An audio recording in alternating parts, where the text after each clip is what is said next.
अवघी पालकाची व्याप्ती देह विसरे आत्मा जवळ घेता सीन गेला विठ्ठला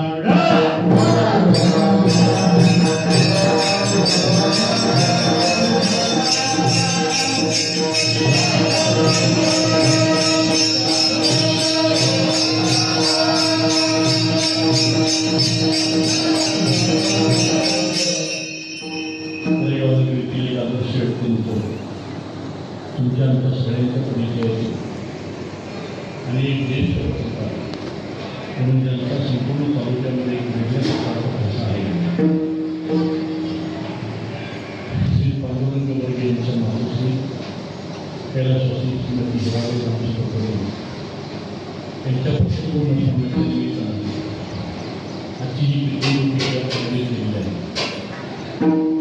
त्या परिवारावर प्रेम करणारे त्यांचे सगळे भगवंत त्यांचे सगळे नातेवाईक ही कीर्तन सेवा या सेवेला साथ करण्यासाठी उपस्थित असतील तालुक्यातील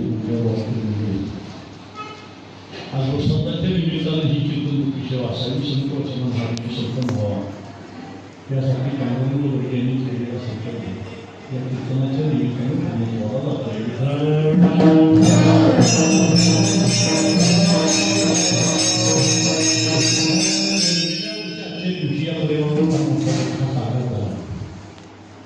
आणि माणसाच्या जीवनामध्ये जी दोन फार मोठी दुःख असतात ती दुःख सहन करताना मनुष्य जीवितात येत असतो. पहिलं दुःख म्हणजे माफीचे तत्व आणि दुसरं दुःख म्हणजे विद्युत तत्व.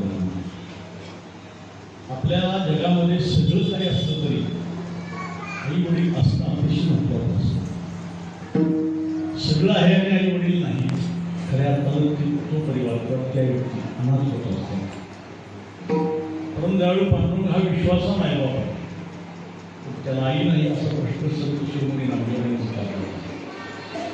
जेव्हा मला आई आहे तुला आई नाही हा तुझ्याच माझ्याकडे त्यावेळेला असं म्हटलं जातं की स्वामी तिन्ही जगाचा आई देणार जीवनामध्ये निर्व्याज प्रेम करणारे व्यक्ती होती आहे. तुम्ही त्या आईवर प्रेम करा जर करू नका. तुम्ही त्या आईचा द्वेष करा त्या आईचा तिरस्कार करा आईची प्रतारणा करा हेटाळणी करा काही करा पण आईचं त्या मुलावर प्रेम असतं. तो मुलगा किती लहान असल्या मोठा असल्या कसाही असतो जगाच्या दृष्टीने तो कसाही असला तरी आईच्या दृष्टीने तो असतो. आणि मायेचं ममतेचं चित्र देणारं निर्व्याज प्रेम करणारं जगाचं नातं एक असेल तर ते म्हणजे आई. त्यामुळं आईचं जाणं हे खऱ्या अर्थानं फार मोठे अपनालेले असतं. परंतु निसर्गाचा सिद्धांत आहे म्हणतात बदल्या पिंडा मरण सांगावे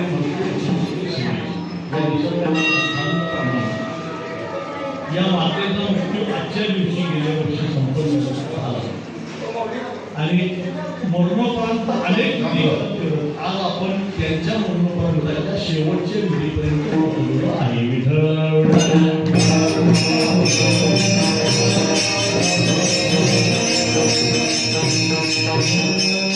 कारणामध्ये अतिशय चांगल्या ग्रहिणी आदर्श ग्रहिणी शेतकरी कुटुंबातले नसलेले कष्टकरी शेतकरी प्रतिकूल परिस्थितीमध्ये आपण परिवाराला आकार देण्याचे काम या महिलेने अतिशय श्रद्धेने केलेले या मातेची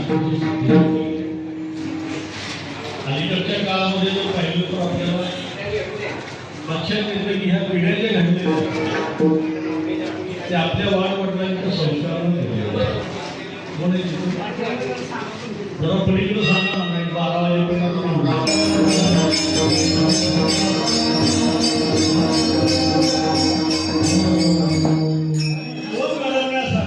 आपल्या मुलावर आपल्या पाल्यावर संस्कार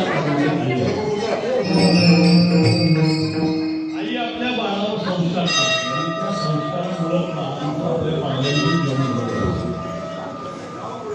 अर्थात आईने वडिलांनी संस्कार दिले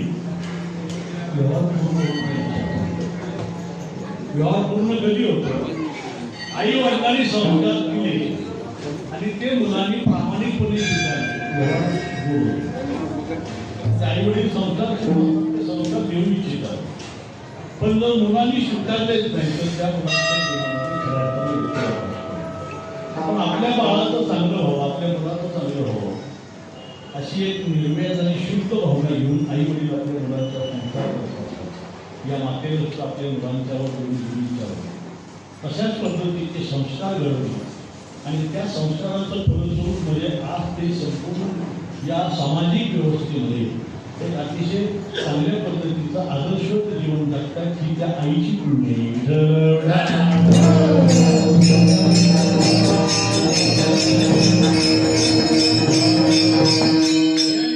जगद्गुरु तुकोबारायांचा आईचं वर्णन करणारा अभंग आपण शेवला घेतलेला यथावकाश आपल्याला आईच्या कर्माला वर्णन आपण या चिंतनातून आपल्या लक्षात घेऊ.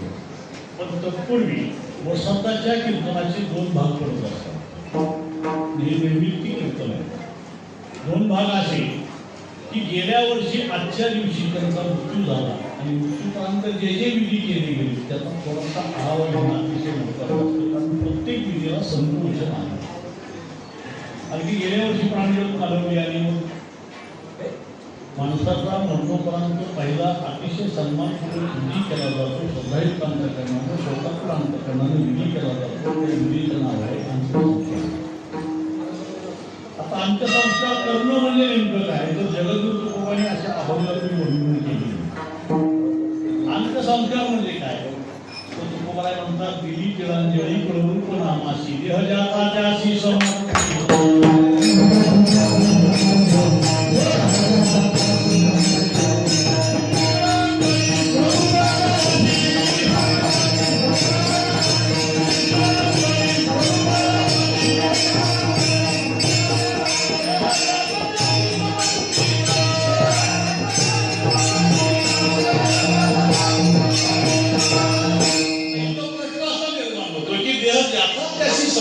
म्हणजे कुणाला समर्पिला आपला देह नाही का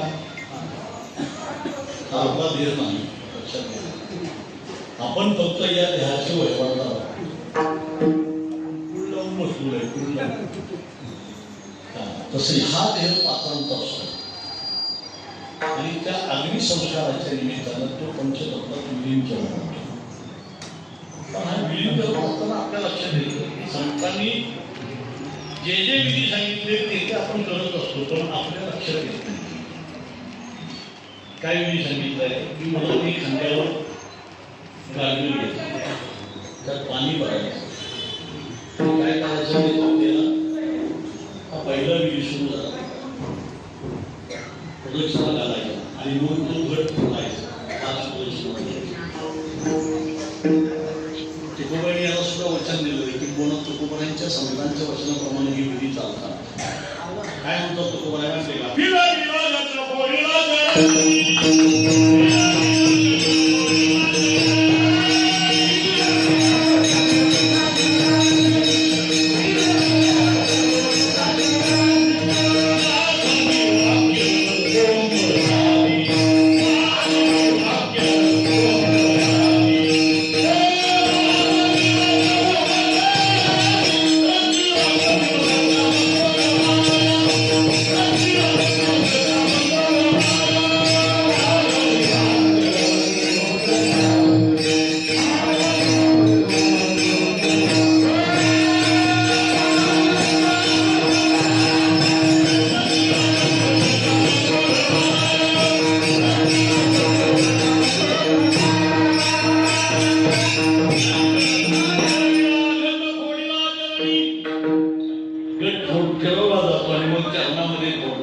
त्याच्यानंतरचा जो एक विधी असतो त्यासाठी सगळेजण उपस्थित असतात. जे अंतिम विधी नसतात त्यांना असं वाटतं की आपल्याला हात लागावं म्हणून जावं. त्याला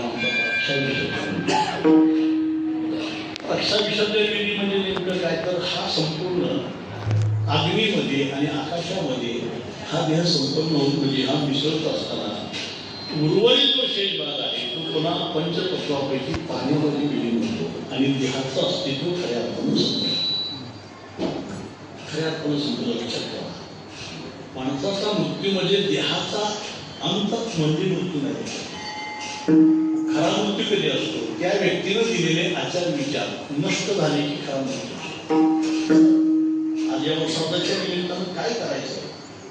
हा संकल्प करायचा की ज्या मातेनं चांगले आदर्श गुण दिलेले आहेत, आमच्यावर संस्कार केलेले आहेत, आम्हाला या जगामध्ये जगण्यासारखे जे काय आचार विचार आहेत त्या मातेनं दिलेले आहेत, त्यांनी आम्हाला जन्म दिलेला आहे, त्यांनी घालून दिलेल्या वाटेनं वाटचाल करण्याचा संकल्प करणं म्हणजे वर्षश्राद्ध.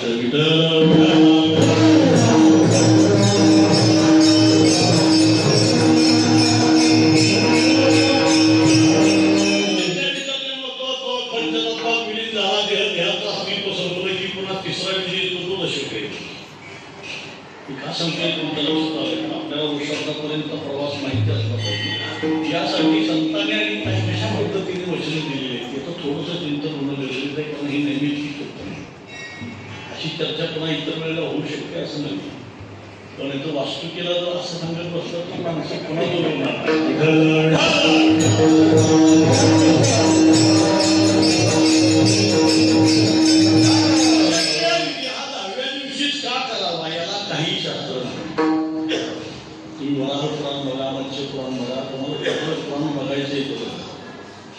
कुठलंही शास्त्र नाही, याला फक्त समाजशास्त्र आहे.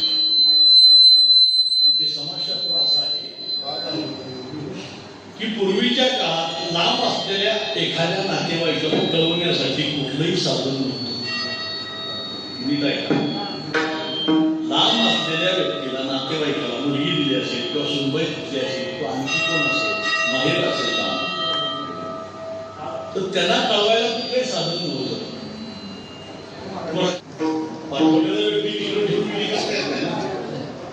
सात दिवस झाले, ती माणसं पुन्हा यायला 2 दिवस, नातेवाईक यायला 2 दिवस, 9 दिवस झाले. आणखी एखादा दिवस असा म्हणून तसे केले 10व्या दिवशी. आता कसं झालंय, कम्युनिकेशनची साधनं फार डेव्हलप झालेली आहे. नंतरच्या काळात तार आली, तार, पुन्हा आला फोन, आता आला मोबाईल. मोबाईलमध्ये ट्विटर असेल, फेसबुक असेल, या माध्यमातून ती बातमी काही क्षणातच जगाच्या कोपऱ्यात पोहोचते. मग आता अलीकडच्या काळामध्ये एवढं जर सुधारित झालं असेल कम्युनिकेशनचे साधन, तर 10 दिवसात थांबायची काय कारण आहे? म्हणून आमच्या गावात तर आम्ही बऱ्याच वर्षापूर्वीपासून 3ऱ्या दिवशी जावा अशी पद्धत सुरू केली. बऱ्याच ठिकाणी आहे. काही लोक म्हणतात कशी काय परंपरा बनायची, तुला सांगितले नको चालीवरीची चर्चा. ज्या काही रूढी परंपरा आहेत ना त्या समाज व्यवस्थेसाठी केलेल्या आहेत. आता सुद्धा विचार केला पाहिजे. मग आम्ही त्यांना विचारतो, पूर्वीच्या काळात कधी 5-5 दिवस असायचो, 5 दिवस वाढ राहील. आता करता का? सकाळी एक जण संध्याकाळी पुण्या उठूनच जायचं.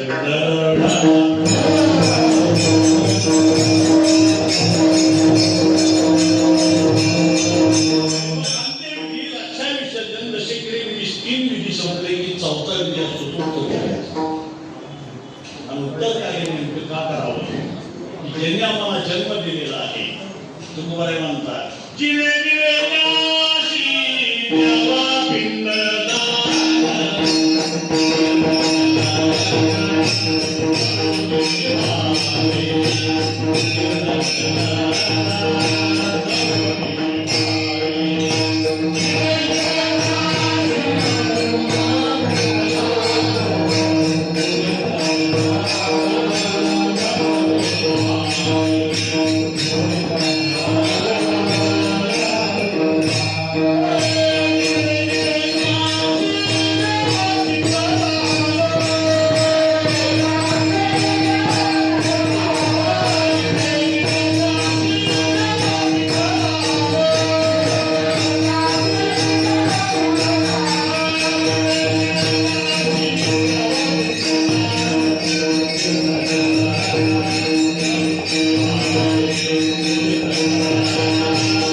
हे मातेच तुम्हाला जाणार आणि त्याचं उत्तरदायित्व म्हणून आम्ही उत्तरकार्य करतो. त्याच उत्तरकार्याच्या दिवशी भटजी बसून सांगत असतात की तुम्ही आईच्या नावानं किंवा वडील वाढल्याचं वडिलांच्या नावानं काहीतरी सोडा. माहितीये बहुतेक सगळ्यांना याच्याकडे येतो आता सोडा म्हणतात म्हणजे नेमकं आपल्याला जर एखादं व्यसन असेल तर ते सोडा. वर्षापुरतं नाही, कायम सोडा. त्याच बळवाटा काढलेले आणि याचं विडंबन होते. काही लोक भटजी विचारतात काय सोडलं आईच्या नावाने. आपल्याला जे आवडत नाही ते सोड. मी एकदा विचारलं तू वडिलांना काय सोडलं म्हणला तरबूज. पण भागवतामध्ये सुंदर होय अप्राप्त विषय विरागी बहुत देखील योगी. काय म्हटले भागवतामध्ये अप्राप्त विषय विरागी बहुत देखील योगी परिप्राप्त सर्वांगना भोगी धन्य विरागी पूर्वा.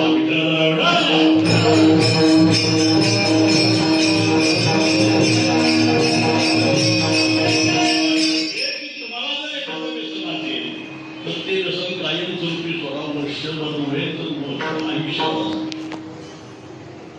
एका ठिकाणी मुळशी तालुक्यामध्ये कीर्तनाला गेलो. चांगली परिवार आहे. तुकोबारांची जी वगैरे त्यांच्या वंशजातल्या एका मातेचं मृत्यू झालं आणि मला त्यांनी बोलवलं. लवकर गेलो. मी त्यांना विचारलं उत्तर करायच्या वेळेला जे आईला सोडलं जातं किंवा आईला पाहिलं जातं त्यातलं तुम्ही काय वाईट.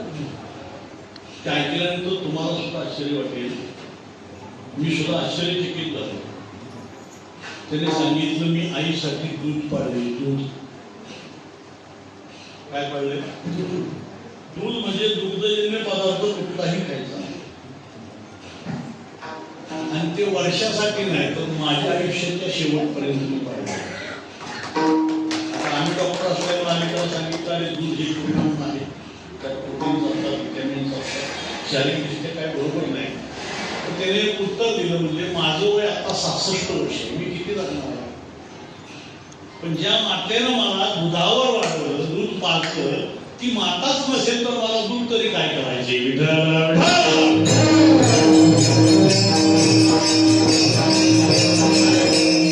श्रद्धा आहे ते व्हायचं असं लक्षात ठेवा. आणि मग ते व्हायचा विधी झाला, उत्तर करायचा विधी झाला की पुन्हा एक विधी असतो त्याला म्हणतात दर महिन्याचं मासिक. आणि 2 महिन्याचं मासिक करावं लक्षात ठेवा. काही लोक इतके अंधश्रद्धेत आहेत वर्षभर आमच्या घरात भजन होणार नाही का. ताई वडील वाचलाच पण तरी वाजलेलं असेल. जगात एकमेव असं भजन आहे की त्याचा कशालाही विकाल नाही. आणि असलेला विकाल शुद्ध करायचा असेल तर त्याला भजन नाही. आता सुतक एक विकाल पाळतो आपण. सुतक पूर्वीच्या काळात 10-12 दिवस सुतक पाळायचे. तसं पाहायला गेलं तर त्यांच्या कुटुंबियांना हे आयुष्यभर सुतक आहे. पण वारकरी संप्रदायाच्या नियमाप्रमाणे सुतक कसं असतो सांगू का. मृत्यू झाला की सुतक सुरू झालं आणि अंत्यविधी झाला की सुतक संपलं.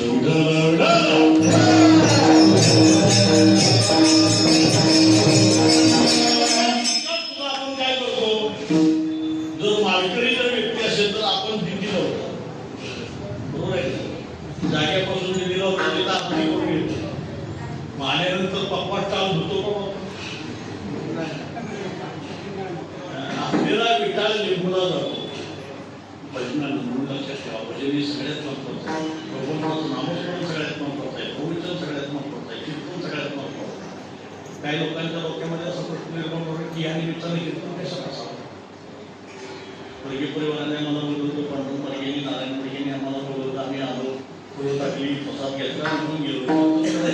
कशाला पाहिजे एक लक्षात ठेवा. कुठलाही विधी जर त्वरित करायचा असेल, तुम्हाला पवित्र करायचा असेल तर तो नामस्मरणाशिवाय कुठल्याही गोष्टीनं पवित्र होत नाही.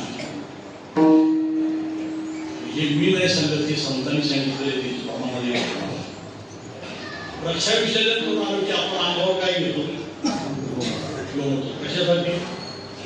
शुद्ध होण्यासाठी. बघा आता तुकोबारायांनी मात्र या विधीची छेली उडवली. तुकोबाराय म्हणतात उदकी कालवी शेण मला जातो होय पवित्र कसं आहे. मग तुम्हाला पवित्र व्हायचंय ना, पवित्र तो देह आणि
काय सांगत होतो मी तुम्हाला, हा देह पवित्र करण्यासाठी, कुठलाही विधी पवित्र करण्यासाठी आणि म्हणून तुकोबांनी एका माताच्या अभंगामध्ये सांगितलं, तिळे तिळे पुण्य साच्याकडे तरी होता जमीनपुढे नाम तुझे वाक्यशी आकडे समाज वगैरे संतांचा यासाठी काकास विठ्ठल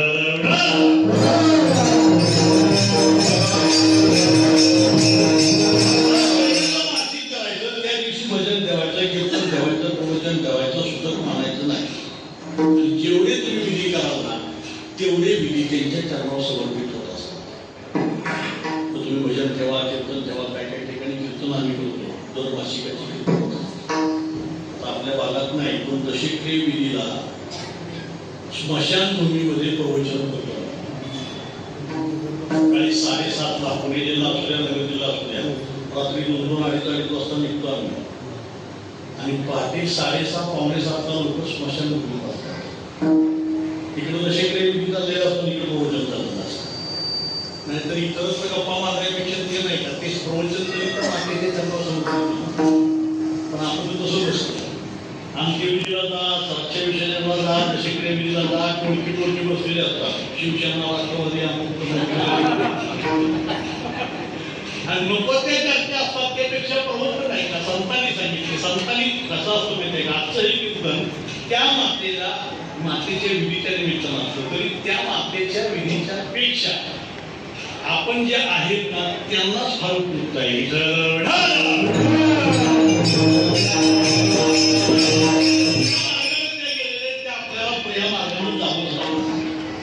प्रत्येकाला जाऊ कोरेगावच्या सगळ्यांना या मार्गाने जाऊ लागणार. मी असं एका गावात सांगितलं, या गावातल्या प्रत्येक माणसाला मुख्य आहे. कीर्तन संपल्यानंतर एक मनुष्य मात्र माझ्याकडे बघून हसतच बसला. मी म्हणलं तो का हसतोय, म्हणला मी ह्या गावाचाच नाही.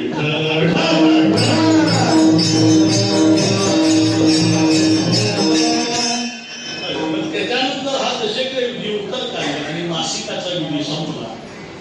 11 मासिक झाले की 12वं मासिक म्हणजे गोष्ट. मी हा एवढा सगळा प्रवास तुम्हाला थोडक्यात सांगितलं होता, याच्यात पुष्कळ बोलणं. पण या प्रवासाच्या माध्यमातून आपल्याला मला एक सांगायचे की आज या मातेचं 5वं आणि शेवटचं पिंडदान आहे. वैदिक कर्मकांड मला सांगतो, अर्थात ते संतांना मान्य नाही.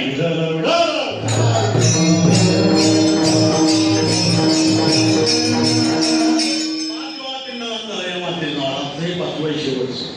त्याचा हिशोब समजून नव्हता. पहिलं पिंड पाडलं जातं ते रक्षाभिषेकाच्या दिवशी वाढूचं असतं. दुसरं पिंड पाडलं जातं ते दशक्रिय विधीच्या निमित्तानं तेही वाढूचं असतं, ते स्मशानभूमीत करतात. आणि तिसरं पिंड उत्तर कार्याचं भाताचं बनवतात. 4थं पिंडदान असतं ते भरणी श्राद्धाला असतं. 5वं पिंडदान आजच्या दिवशी असतं. काय पिंडदान पाडायचं,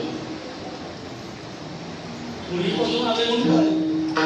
पूर्वी वैदिक कर्मकांडात आहे पिढी लक्षात घ्या. तो पिंड पाडत असताना त्या मुलाला बसवायचं, इथं दरबाची काळी बांधायची आणि त्या बोटाला त्याला विधी करायला सांगायचं. हरिनाम समर्पी आम्ही, कुंकुम समर्पी आम्ही, शीतोषम समर्पी आम्ही, उष्णतम समर्पी आम्ही, पुष्पम समर्पी आम्ही, फलम समर्पी आम्ही, नैवेद्यम समर्पी आम्ही, पंचामृतम समर्पी आम्ही, दक्षिणाम समर्पी आम्ही. आणि हे सगळा विधी संपला की सगळ्यात महत्वाचा विधी असतो, तो मात्र दुर्लक्षित केला जातो. तो विधी असा असतो की असा यज्ञोपवीत बनवला जातो आणि डाव्या खांद्यावरून बाजूला उजव्या खांद्यावरून डाव्या बाजूला सोडला जातो आणि तिथे विधी करतात. सव्यम कर्मं समर्पयामि.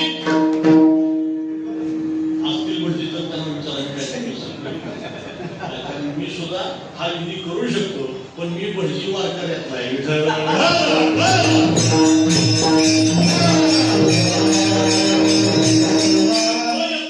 पुन्हा काढला जातो, डाव्या खांद्यावर ठेवला जातो, उजव्या बाजूला सोडला जातो. अपसव्यम कर्मं समर्पयामि. तुकोबाने हा विधी सांगितलाय ना. काय म्हणतात तुकोबाने माहितीये का? सव्य अपसव्य बुडाले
अनेक मातींची उदाहरणं सांगता येतात. साने गुरुजींचं, जिजाऊमा साहेबांचं, छत्रपती शिवाजी महाराजांचं अशी उदाहरणं अशी अनेक माता आहेत.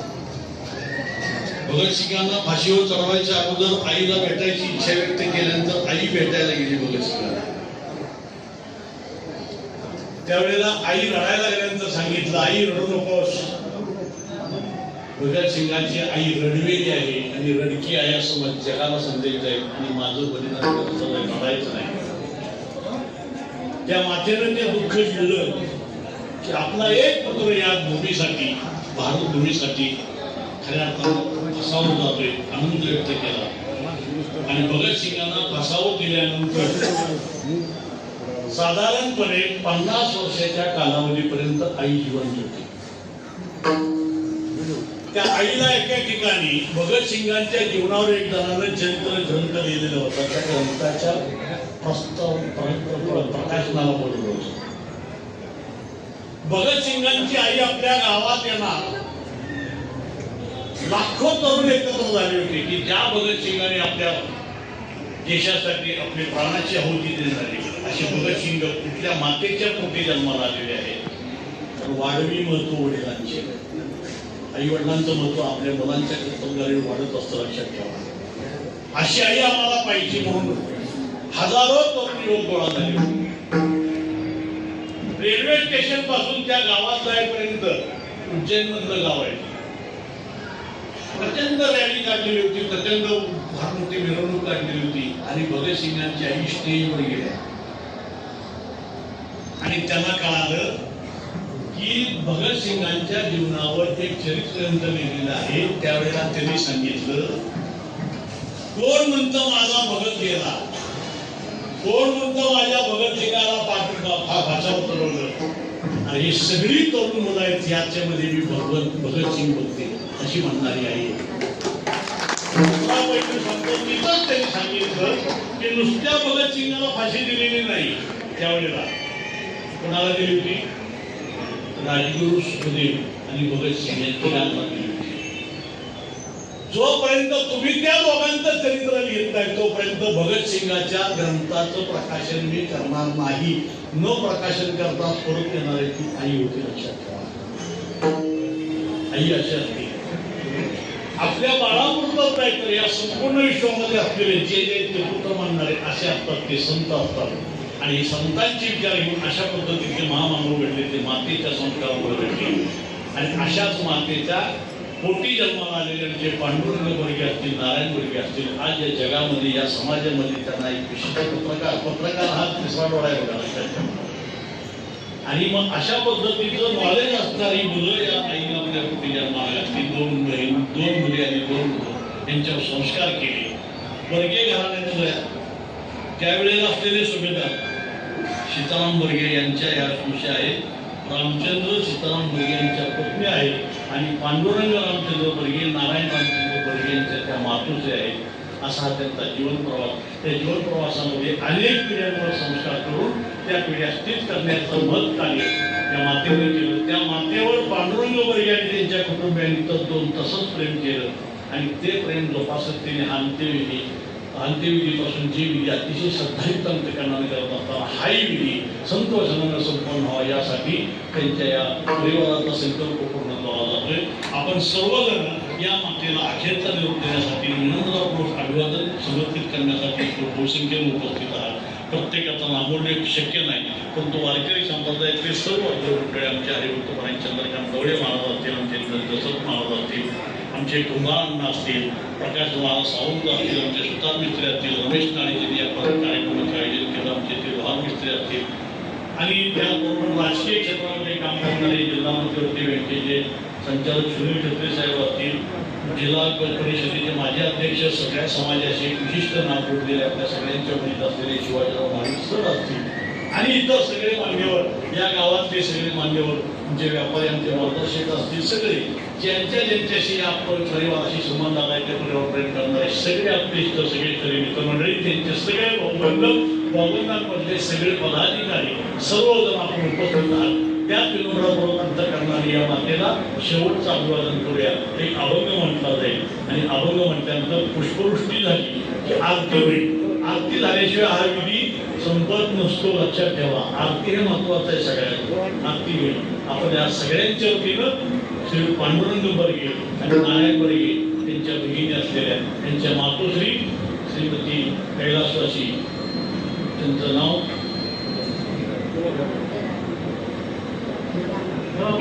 हिराबाई यांच्या चरणी सगळी विनम्र श्रद्धांजली समर्पण करून माझ्या वाचेला पूर्णदान देतो. गळ्यातला विना काढा, प्रतिमेला लावा आणि माझ्यापर्यंत घेऊन या, कारण हा विधी करत असताना विना नेहमी प्रतिमेला लावावा. प्रतिमेला लावा माझ्या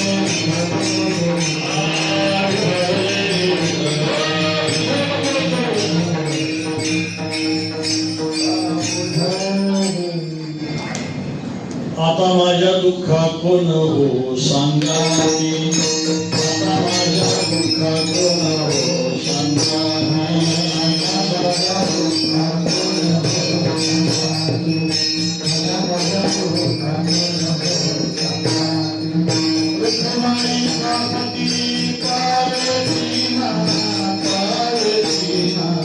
काय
संसार दुःखाची अपाशी शरणारी गेना संतांची धाव पायाशी मागील त्या नकळे संचित होते काय कोण पुण्यात लादती पाया तामदले संमय माय मोकळो हृदय विनतशी होत जातो संसारी मो माया दावाच्या विकारी त्रिगुणे तातील रेतेने दुखे थोरा क्रंदरो आणि दुःखे मी सांगू किती सकळ संसाराची स्थिती नसाहे पाशान प्रगती व एका प्रतिती वसासे आता मी नसाहे श्रोता संसार गंधीचे वार्ता धारो वेळा संविधानता पावे अनंता तुकामणी नकळे संचित होते काय कोण पुण्यात लादती पाया आता मज मोकळी माय धामो पुरो निदाय विनतसे तुकाराम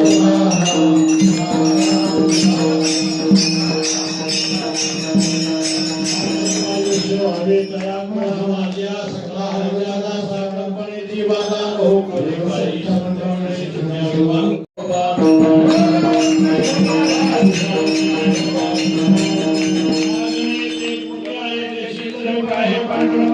या संतवाची निर्वेची मधली आणि काय देवात कामण्याचा कोणी मध्ये पायी संतांच्या या संतांची निर्वेची मधली आणि शिवाय जाऊ नका अशी बडगे परिवाराच्या वतीनं आपल्या उपस्थितांना सगळ्यांना मनपूर्वक सर्वांचे